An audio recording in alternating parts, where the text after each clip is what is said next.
Yeah, I knew this was gonna happen. This was the only thing that made sense.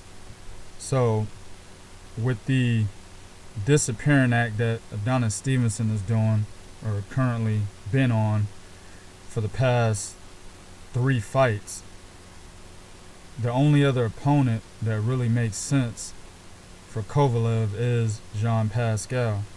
Now, in my post fight after he beat Bernard Hopkins, I had 3 images of opponents that are the top fighters in the light heavyweight division, and then I talked about another 2 or maybe 1 that were not on the slide that I had for you guys.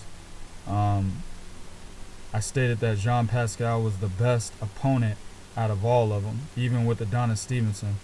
I said Adonis Stevenson was a little bit too limited. He loads up on that left hand too much. I think Kovalev will pick him apart, take advantage of the fact that he's trying to load up on that left hand the entire fight. Jean Pascal, he's got a great chin. He's got fast hands. He's got good footwork. Only problem with Pascal is he plants his feet sometimes when he's trying to throw power shots, and that leaves him susceptible to being hit hard. But the thing is, once again, he has an excellent chin. He fought Carl Froch to 12-round decision loss. He's got an excellent chin. I just don't like him planting his feet in front of a guy like Kovalev and trying to trade hooks. I'd rather him move around the ring, use his hand speed from a distance. So hopefully he doesn't get into that problem. But this fight, I want to make this clear. This fight is in talks. It's not set in stone just yet. Jean Pascal has to pass an easy test coming up. He's fighting a guy named Roberto Belanti. I've seen him fight a few times. He's from Argentina. His record is 35 wins, 3 losses, and 24 knockouts.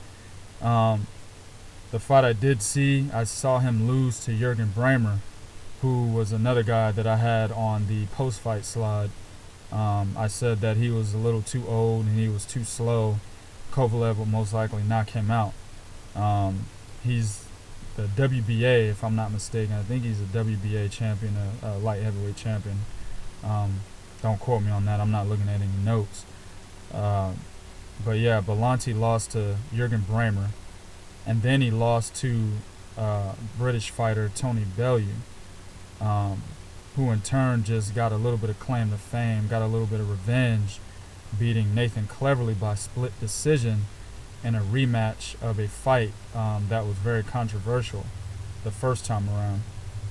So he loses to these 2 guys. Losing to Tony Bellew by unanimous decision will put him as a C- fighter. The only reason why I wouldn't give him a D is because his record. You can't shit on anybody's record. It doesn't matter if they fought bums their whole life.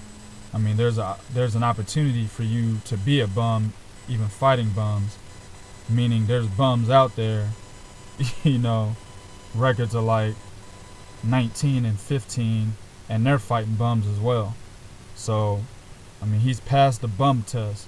The 2 tests that he had one test anyway, where he could have jumped up in competition, and he lost by unanimous decision. And the test before that, against Tony Bellew, he jumped up, just to be a prospect, somebody to keep an eye out for, and he lost that. So his 2 tests he lost. This is an even bigger test. This is a colossal test as far as he's concerned. I don't expect this fight to go to distance. I think Jean Pascal will probably knock him out. If he doesn't, be an easy unanimous decision win, just like the fight against Lucien Boutet. So Pascal will pass his test, and after that, hopefully they already have the contract signed, or at least drawn up, ready to be signed for March 2015. This is an excellent fight, guys.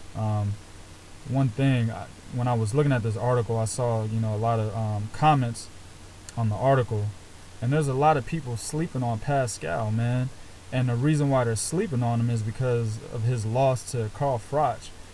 I don't know if people think Carl Froch is a bum, but I mean, if you look at him fight, you're like, man, this dude sucks. Why are people losing to him? I mean, he has that illusion. He does have that illusion that he's not a good fighter, but he's a great fighter, and he's actually pretty smart. I mean, he looks like he's slow as hell. He plods. He's flat-footed. His punches are a little wild, you know. But if you watch the Carl Froch Arthur Abraham fight, he actually boxed in that fight. He's a smart fighter, and he got the best of Jean Pascal. Granted, this was the Jean Pascal that was in super middleweight. The one we see today, I think, is light years better. But Carl Froch is not a bum, and Jean Pascal is nobody to fucking sleep on. You know, other people are talking about, well, you know, Bernard Hopkins, you know, he looked bad against Bernard Hopkins twice, and, you know, Kovalev went in there and dominated Hopkins. That's fine, but styles make fights. Hopkins does not fight like Jean Pascal. Honestly, I haven't seen Kovalev fight anyone like a Jean Pascal with fast hands and fast feet and decent power to go along with that.